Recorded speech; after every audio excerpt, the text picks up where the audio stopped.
జకరియా గ్రంథము 2వ అధ్యాయము 5వ వచనం చూడండి.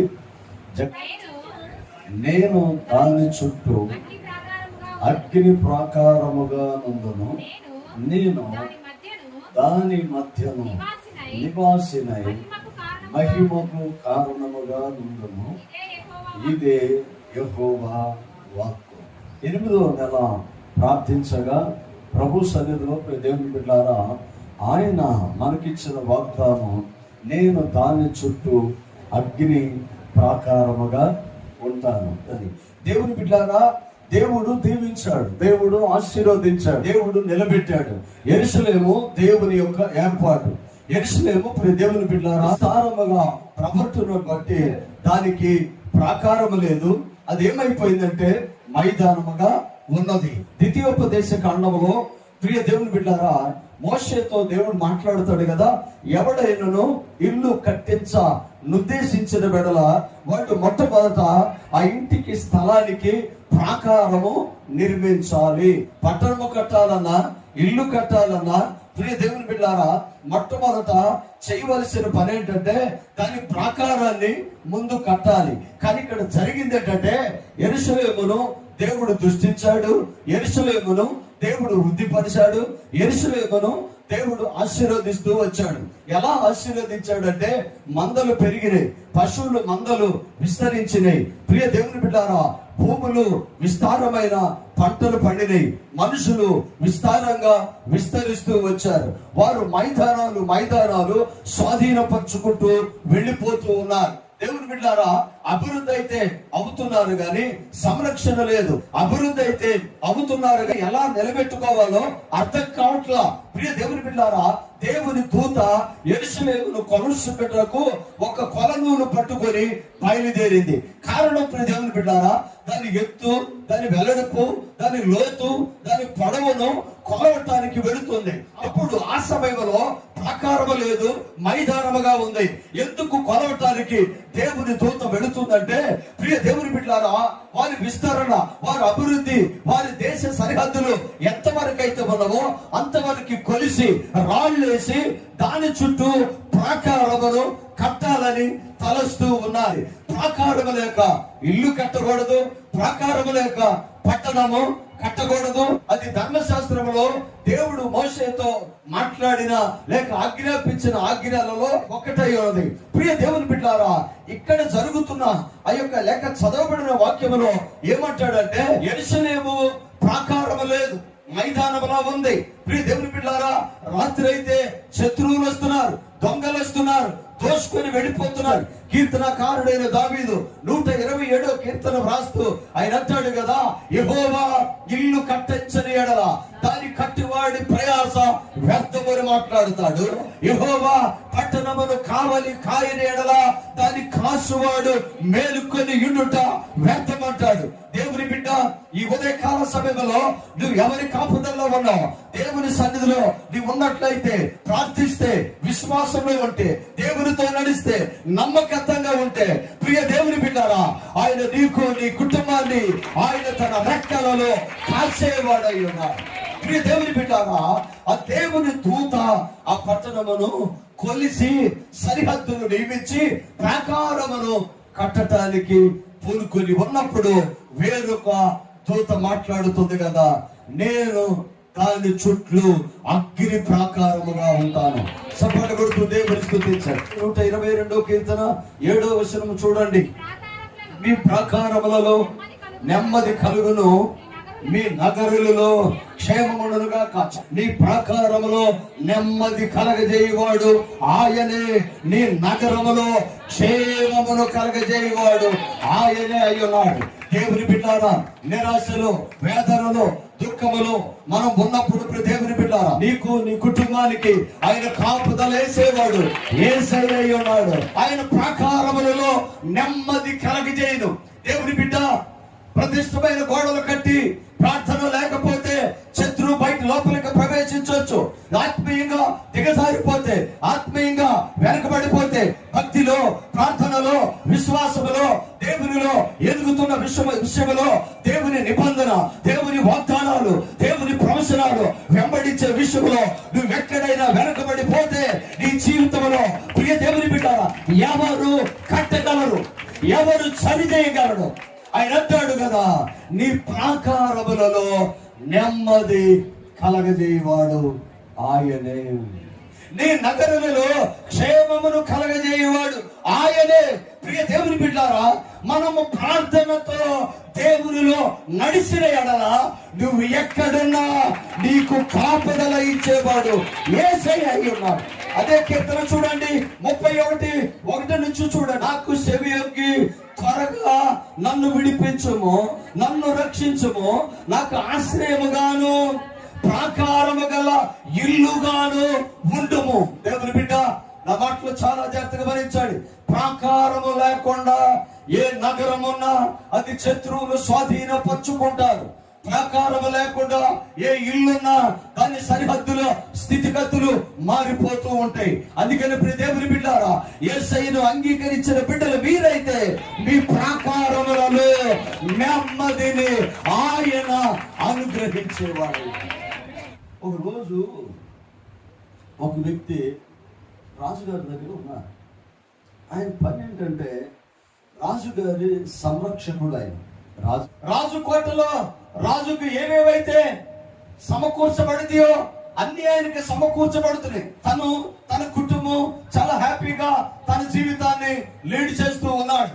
రాజు దగ్గర ఒక పర్సనల్ సెక్రటరీగా రాజుకి గిన్నందించేవాడైతే ఏం కొదవండి, ఏమి కొదవడదు. అతన్ని చూసి అనేక మంది అనుకున్నారు అతడు అదృష్టవంతుడు అనుకున్నారు. దేవుని బిడ్డ, రాజు ఆయన్ని చూశాడు. చూసి, ఎందుకు అలా ఉన్నావు, ఎందుకు నీరసంగా ఉన్నావు, ఎందుకు నువ్వు ఇది వరకు ఎప్పుడు ఇలా లేవు, నా దగ్గర చేరినది మొదలుకొని ఈ రోజు వరకు మనో విచారముతో నీవు లేవు, మరి ఇప్పుడు ఎందుకు ఇలా ఉన్నావు? రాజు ఆ వ్యక్తిని ముఖాన్ని చూసి ఆయన గుర్తుపట్టి అడుగుతున్నాడు, నువ్వు మనో విచారములో ఏ రోజు నీవు లేవు, ఇప్పుడు ఎందుకు ఉన్నావు అని మాట్లాడుతూ ఉంటాడు. నెహెమ్యా గ్రంథము 2:17 అయితే వారితో నేను ఇట్లాంటివి, మనకు కలిగిన శ్రమ మీకు తెలిసే ఉన్నది, యెరూషలేము ఎట్లు పాడైపోయానో దాని కుమ్మములు అగ్ని చేత ఎట్లు కాల్చబడినయో మీరు చూసి ఉన్నారు. ఇక మీదట నింద రాకుండా యెరూషలేము యొక్క ప్రాకారములను మరలా కట్టుదము రండి.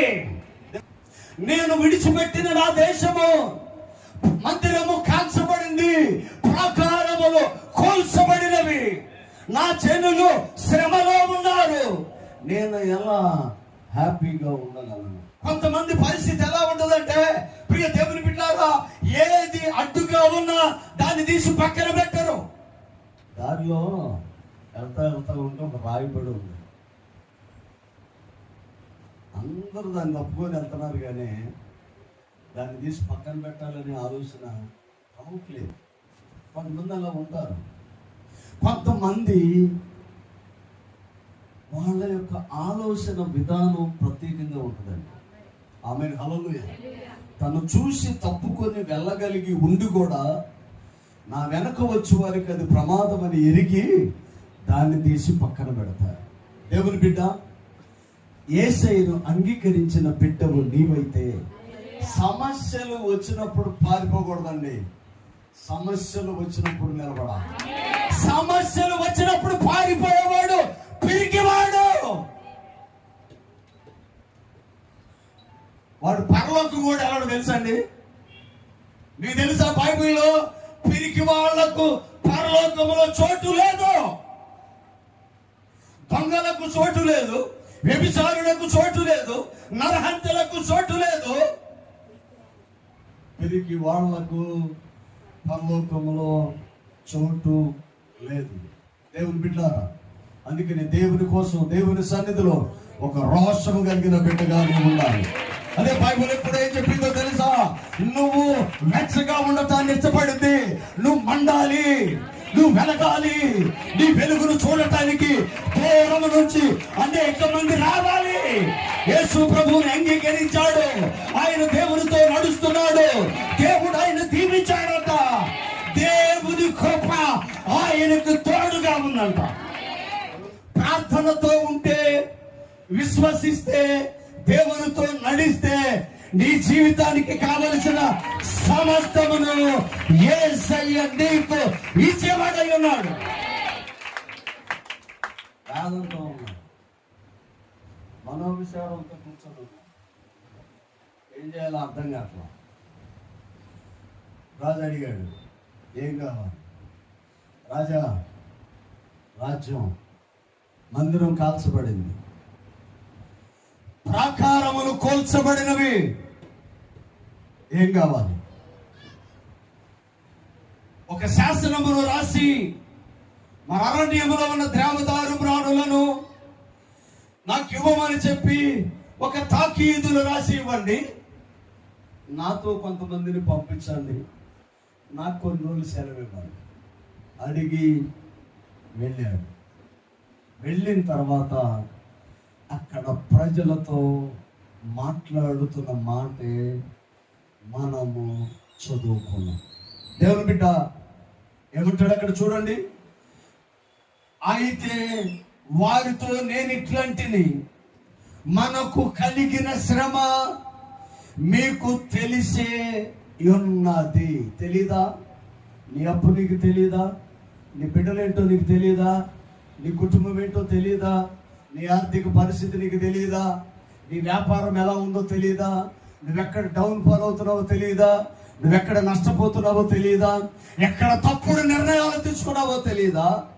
ఎక్కడ అజాగ్రత్తగా ఉన్నావో తెలియదా?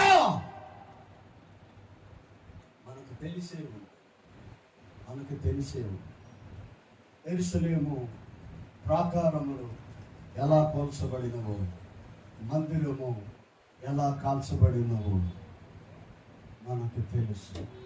ఆయన అంటాడు, రండి మరలా తిరిగి కట్టుదాము. సపట్లు కొడుతూ దేవుడి ద్వారా లోపాలు సహజం, కానీ పునర్నిర్మాణం దేవుని కృపలు.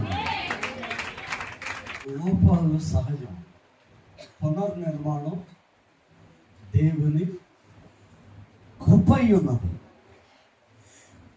పడిపోవటం పొరపాటు. నేను మరలా చెప్తున్నాను ఏనండి,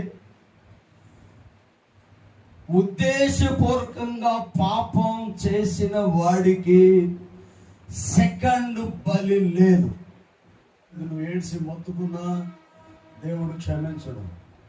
ఎప్పుడు క్షమిస్తాడంటే బై మిస్టేక్, తెలియక జరిగిన పొరపాట్లు ఖచ్చితంగా దేవుడు క్షమించేవాడు.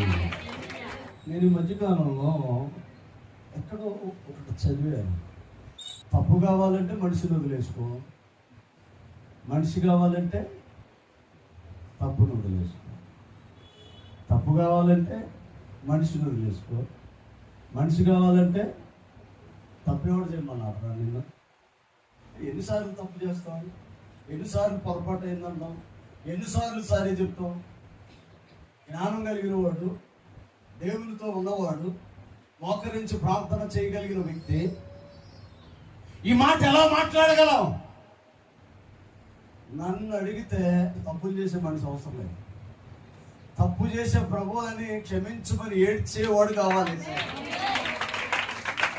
రండి తిరిగి మరలా కట్టుదాం. దేవుని బిడ్డ, 8వ నెలలో మనం చేయవలసినది, ఎక్కడ వెనకబడిపోయామో, ఎక్కడ నిరాశలో ఉన్నామో, ఎక్కడ భక్తిలో వెనకబడిపోయామో, ప్రార్థనలో, విశ్వాసములో, ప్రభువుని వెంబడించే విషయంలో, ప్రియ దేవుని బిడ్డలారా, ఎక్కడ వెనకడిగేశామో దేవుడు నిన్ను ఇంకా ప్రేమిస్తున్నాడు. రా, మరలా కట్టుదము, తిరిగి రా.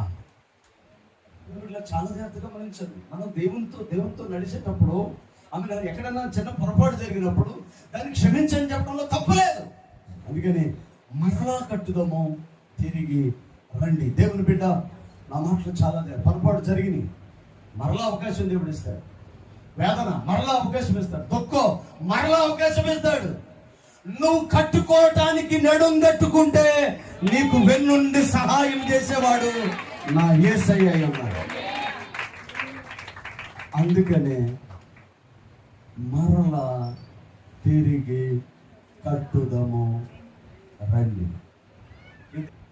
సెయింట్ అగస్టిన్ తల్లి 15 సంవత్సరాలుగా నిర్విరామంగా ప్రార్థన చేస్తుంది. కారణం తన కుమారుడు బాగుపడాలి. మరలా ప్రార్థన, మరలా ప్రార్థన, మరలా ప్రార్థన, మరలా ప్రార్థన, ప్రతిరోజు ప్రార్థన, రోజుకు 3 ప్రార్థన. 15 సంవత్సరాలు విడవకోకుండా కుమారుడు కోసం ప్రార్థన చేసి, దేవుని బిడ్డ 15 సంవత్సరాలు తల్లి ప్రార్థన, 16వ సంవత్సరంలో కుమారుడు మందిరంలో అడుగు పెట్టాడు. రండి తిరిగి మరలా కట్టుదాము. వారు ప్రార్థన చేశారు. దేవుని బిడ్డలారా, నెహెమియా ఒక్కళ్ళు ఉండాలి. నీ కుటుంబం, నీ బిడ్డలు, నీ భర్త, నీ భార్య, నీ బంధువులు, నీవు దేవుని సన్నిధిలో ఉంటున్నావు, దేవునితో నడుస్తున్నావు. నీకొక్కడే దేవుని గురించి తెలుసు. ఆయన బాగు చేయగలడని, ఆయన కట్టగలడని, ఆయన సరి చేయగలడని, ఆయన స్వస్థపరచగలడని, ఆయన స్థిరపరచగలడని నీకు మాత్రమే దేవుడు తెలియజేశాడు. అందుకనే నువ్వు నడుము కట్టుకోవాలి. నువ్వు నడుము కట్టుకోవాలి. నా భర్తను నేను కడతాను, నా బిడ్డలని కడతాను, నా కుటుంబాన్ని నేను కడతాను. దేవుని బిడ్డ, నువ్వు నిలబడి చూడు, నిన్ను గెలిపించే వరకు దేవుడు విడిచిపెట్టాడు. నువ్వు నిలబడి చూడు, నిన్ను స్థిరపరిచే వరకు వేసి విడిచిపెట్టాడు. నీవు ప్రియ దేవుని బిడ్డారా, నమ్మి చూడు, ఆయన నిన్ను ఉన్నతంగా ఆశీర్వదించాడు. ఎక్కడన్నా వెనకబడిపోయాడు. ప్రభు మాట్లాడుతున్నాడు. రండి, మనకు కలిగిన స్థితి మనకి తెలిసే ఉన్నది. ఆమె హల్లెలూయా. తిరిగి మరలా కట్టుదాము రండి. దేవుని బిడ్డారా, ఈ రోజున పిలుపును ఇచ్చేవాళ్ళు కావాలి, నిలబడేవాళ్ళు కావాలి, దేవుని కోసం నిలబడేవాళ్ళు కావాలి. ఈ రోజు ఇప్పుడు దేవుని బిడ్డారా, పాటలు పాడేవాళ్ళు కాదు, ప్రార్థన చేసేవాళ్ళు కాదు, అలాగే గొప్ప గొప్పగా మాట్లాడేవాళ్ళు కాదు, దేవుని పక్షాన నిలబడే వ్యక్తులు కావాలి. కుటుంబ పక్షాన నిలబడే వ్యక్తులు కావాలి. నా భర్త కోసం నేను నిలబడతా, నా భార్య కోసం నేను నిలబడతా, నా బిడ్డ కోసం నేను నిలబడతా, నా వ్యాపారం కోసం నేను నిలబడతా, నా యేసయ్య రాజ్యము కట్టడానికి నేను నిలబడతా. నిలబడి చూడు, ఆమె స్థిరపరిచేది.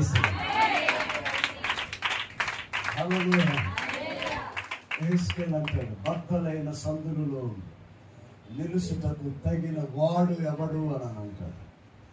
హృదయాలు బద్దలైన, కుటుంబాలు బద్దలైన, వ్యవస్థలు ముక్కలైపోయి, దేవుని బిడ్డలారా, ఎన్నో నష్టాలు, ఎన్నో వేదన, ఎంతో దుఃఖం. నువ్వు నిలబడగలవా? ఇశ్రాయేలు ప్రజలు తెగులు వచ్చి ఒక పక్క నుంచి ఊడ్చుకొని వస్తుంది, చనిపోతూ ఉన్నారు. ఒక భాగము నుంచి ఆ తెగులు అలా చనిపోతూ వస్తూ ఉన్నారు. మోషేకి ఆ విషయం తన దృష్టికి వచ్చింది. మోషే అహరోనుతో చెప్పాడు, చచ్చిన వారికి బ్రతికిన వారికి మధ్యలో నిలబడాలి. ఒక పక్క చచ్చిన వారు ఉన్నారు, ఒక పక్క బ్రతికిన వారు ఉన్నారు. ఒకవేళ ఆ మధ్యలో వ్యక్తి నిలబడకపోతే బతికిన వాడు కూడా చనిపోతారు.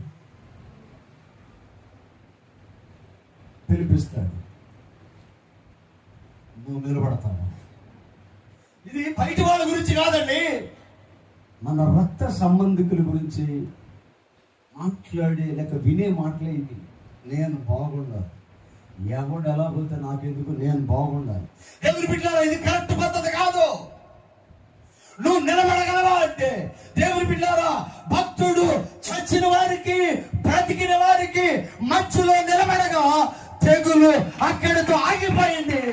మిగిలిన వాడు ఎక్కడ కూడా చనిపోవాలి. నువ్వు నిలబడి చూడు, నీ కుటుంబం కట్టబడింది. నువ్వు నిలబడి చూడు, నీ వ్యాపారం కట్టబడింది. నువ్వు నిలబడి చూడు, నీ బిడ్డ కట్టబడతాడు. నువ్వు నిలబడి చూడు, నువ్వు విజయం చూస్తావు. నువ్వు నిలబడి చూడు, నీ సంఘం కట్టబడింది. నువ్వు నిలబడి చూడు. భారం లేకుండా భక్తి చేయొద్దు. నీకు తెలిసి ఏం జరిగింది, అందుకే నువ్వే నిలబడాలి. తగ్గించుకుంటే చాలు, అన్నిటినీ దేవుడిని పాదాలుగా తీసుకొస్తాను.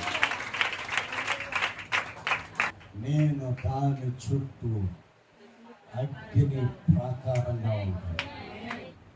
అది 2008 సంవత్సరం ఏప్రిల్ 18వ తారీఖు పిటి వర్గీసాయి గారి స్టేజ్ మీద నిలబడ్డాను. వాక్యం చెప్తున్నాడు. పోలీస్ జీప్ వచ్చి అక్కడ ఆగింది. నాగమణి ఆమె పేరు, ఆ మాట్లాడుతూ ఉంది. సిఏ గారు వాళ్ళందరూ వచ్చారు, ఆ మాట్లాడుతూ ఉంది. వర్గీస్ గారు వాక్యం చెప్తున్నాడు. యువకుడు గొడవ పెడతా ఉన్నాడు. ఆయన వాక్యం ఏంటో తెలుసా? చిన్న పాప యేసు ప్రభువును దేవుడిగా అంగీకరించిన వాళ్ళందరినీ షూట్ చేస్తూ ఉన్నారు. ఈ పిల్లలు కూడా అడిగారు, హే నువ్వు యేసు ప్రభువును విడిచిపెట్టా. నేనెందుకు విడిచిపెడతావు? నేను విడిచిపెట్టినాను అంట. చంపేస్తావు అన్నాడు. చంపినా విడిచిపెట్టినాను అంట. పెద్దోళ్ళు అందరూ విడిచిపెట్టేసి వెళ్ళిపోతున్నారు. గన్ షూట్ చేసి బైబిల్ పెట్టేసి వెళ్ళిపోయినట్టే అందరూ బైబిల్ పెట్టేసి వెళ్ళిపోతా ఉన్నారు. ఈ పిల్లలు బైబిల్ పట్టేసుకుని బైబిల్ వదిలే వదలా, ఏసైని విడిచిపెట్టా, ఆయన దేవుడు కాదని ఒప్పుకో. ఈ బుట్టదాన్ని ఎలాగ చంపాలంటే, అక్కడ ఎవరైతే దేవునిని అంగీకరించారో వాళ్ళకి నిద్ర లేకుండా చేయాలి. మధ్యరాత్రి కూడా తుళ్ళిపడి లేచేలాగా, భయభ్రాంతులకు గురయ్యేలాగా చంపాలనుకున్నారు. ఇప్పుడు దాన్ని అడవిలో తీసుకెళ్లారు. అక్కడ లేని భయంకరమైన జంతువులు లేవు. అక్కడ ఒక చెట్టు కట్టేసి వచ్చేసారు. ఏం వస్తాయో తెలియదు. ఎలాగ అమ్మాయిని ఎన్ని రకాలుగా హింసించి చంపేస్తాయో. ఆమె డెడ్ బాడీ, కళేబారం, ఎముకలు, మాంసం, చర్మమును చూసి మిగిలిన వాళ్ళు భయపడాలి. అలాంటి మరణాన్ని ఆ అమ్మాయికి చూపించాలని అడవిలో తీసుకెళ్ళి బాగా లోపలికి తీసుకెళ్ళి చెట్టు కట్టేసి వచ్చేసారు. సింహం వచ్చిందంటే ఇట్లా చూసి తిరిగిందంట, తిరిగి వెళ్ళిపోయిందంట. ఏలుగు పట్టు వచ్చిందంటే ఇటు తిరిగిందంట. వర్గీస్ గారు కూడా ఆ రోజు ఇలాగే తిరిగాడు. అది వెళ్ళిపోయిందంట. పులి వచ్చిందంట, అది కూడా ఇట్టే తిరిగి వెళ్ళిపోయిందంట. ఇంకేమేమి ఉన్నాయో మనకు తెలుసు. అవన్నీ ఆ చెట్టు చుట్టూ అంత దూరం తిరుగుతున్నాయంట, వెళ్ళిపోతున్నాయంట, తిరుగుతున్నాయంట, వెళ్ళిపోతున్నాయంట. అక్కడ పోలీస్ జీప్ వచ్చి ఉంది. ఇక్కడ వీడు అరుగుతూ ఉన్నాడు. వర్గీసాయి గారు తిరుగుతూ ఉన్నాడు. మధ్యలో పాప ఉంది. ఏ మోక్షత, రాత్రి పొద్దున వెళ్ళేపటికి నవ్వుతుంది పిల్ల. మోక్షత, ఇంత అరణ్యంలో నిన్ను కట్టేసి వెళ్ళిపోయాం కదా, నీ దగ్గరికి ఏమీ రాలేదు. వచ్చినాయి అంకులు వచ్చినాయి. ఫస్ట్ సింహం వచ్చింది, పులి వచ్చింది, ఎలుగుబంటి వచ్చింది. మరి నాకు తెలీదు ఏంటి తిరిగి వెళ్ళిపోయింది. అర్థమై ఉంటుంది. దాని చుట్టూ అగ్ని ప్రాకారములు దేవుడు కట్టిన వాడై ఉన్నాడు. సపక కొడుతూ దేవుని స్తుతించండి. నీ పక్క 1000 మంది పడినా, నీ కుడి పక్క 10,000 మంది కూలినా అపాయము నీ యొద్దకు రాదు. దేవుడే కాపాడేవాడు. ఈ పిల్ల బతికి బయటికి వెళ్ళిపోయింది, పోలీసు వెళ్ళిపోయింది, ఆడి ఇల్లు అమ్ముకొని వెళ్ళిపోయాడు. మనం ఇక్కడే. దైవజనుడు మాట నెరవేరింది. నువ్వు ఉంటావు. నీకు విరోధంగా రూపింపబడిన ఏ ఆయుధము వర్తిల్లదు. నువ్వు ఉంటావు. మనం జీవము కలిగిన యేసయ్య భక్తులు. ఎవడైనా నిన్ను ముడితే ఆయన కన్ను గుట్టును ముట్టినట్లు, అరికాలకు దెబ్బ తగిలితే 6 నిమిషం లేట్ అయితే గాని కంట్లో నలకబడితే సెకండ్కు ముందే స్పందిస్తుంది. మనం ఎవరమే ఒకసారి చెప్పండి. మీరు చెప్తే బాగుంటుంది. నేను యేసయ్య కన్ను గుడ్డుని, నేను యేసయ్య కన్ను సర్వేంద్రియాను నయను కాదా. దేవుని బిడ్డారా, మనకు కలిగిన స్థితి మనకు తెలిసే ఉంది, కానీ తెలిసి మౌనంగా ఉంది. నువ్వు నిలబడి చూడు. ఇంతకుముందు బాగానే ఉన్నాయి కదా, ఇంతకుముందు కట్టినే కదా, ఇంతకుముందు చూసినే కదా, ఇంతకుముందు మంచిగా ఉన్నాయి కదా. ఇప్పుడు ఏదో జరిగింది, కారణం నిన్ను బలపడతాను. నువ్వు నిలబడి చూడు.